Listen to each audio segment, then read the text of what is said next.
Hello, my name is Paul Symons and I've created this dinosaur scene.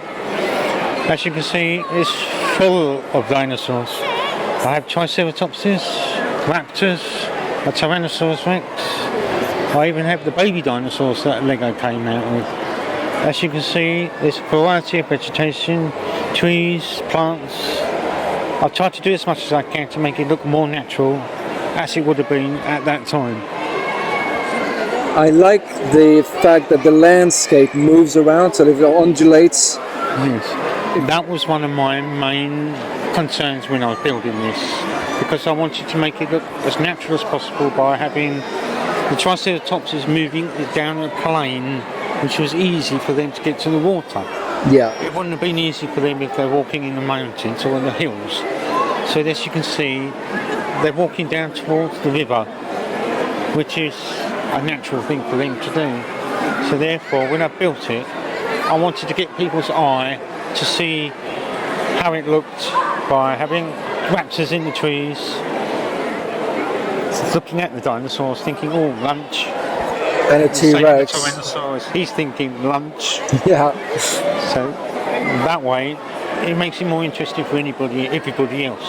It's quite dynamic. Yes. A lot of people have said that, because I get a lot of reaction from people saying, oh, look at this, look at that. Oh, babies, that sort of thing. Because as far as we know, in the dinosaur world, that's what it was like. Yes. It was animal eat animal, that's the fact of life. As you can see, even the crocodile's eating the pterodactyl. So he got lucky there. Yes. I like the river. It looks like it's a rapid, there's a lot of energy going through that water. I was inspired to do this by seeing someone else use the same technique on one of their mocks. So I was inspired to do it that way. Is there anything that you'd like me to focus on or to look at specifically that you're quite proud of? There's nothing really, because the whole thing took me 4.5 months to build.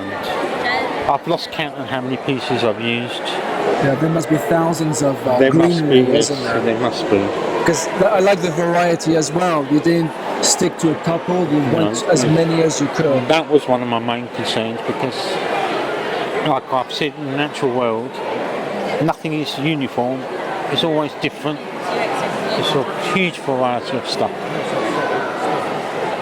So that took you 4.5 months, and did you have all these pieces, or did you have to? No, I didn't. When I first started off, I actually used Duplo and Quattro to build the hills. Then I had to go to the Lego store at Westfield to get enough brown pieces to make the floor, because I ran out halfway. So I had to do an emergency trip to the shop, buy some more brown. As for the vegetation, well, it is very hard to get the quantity you need. Yeah. Again, I was lucky enough to use Bricklink to help me find the pieces that I need. So it was like, hurry up and wait by waiting for my orders to arrive so that I can carry on building. And what gave you the idea, the inspiration to create this scene? Well, I started off with a very small 2 base plate mock. Can I have a look on the other side? Certainly can.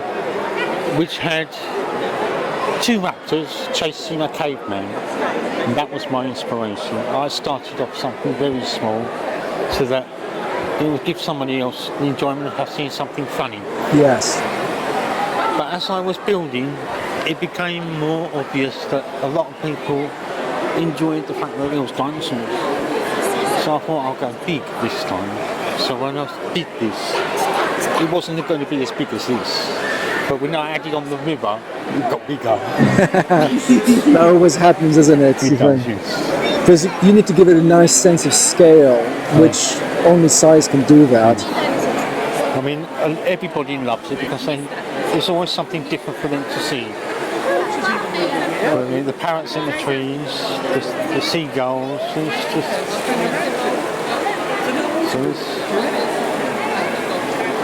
It is a beautiful scene that you've recreated. I admire the patience you must have had to create that.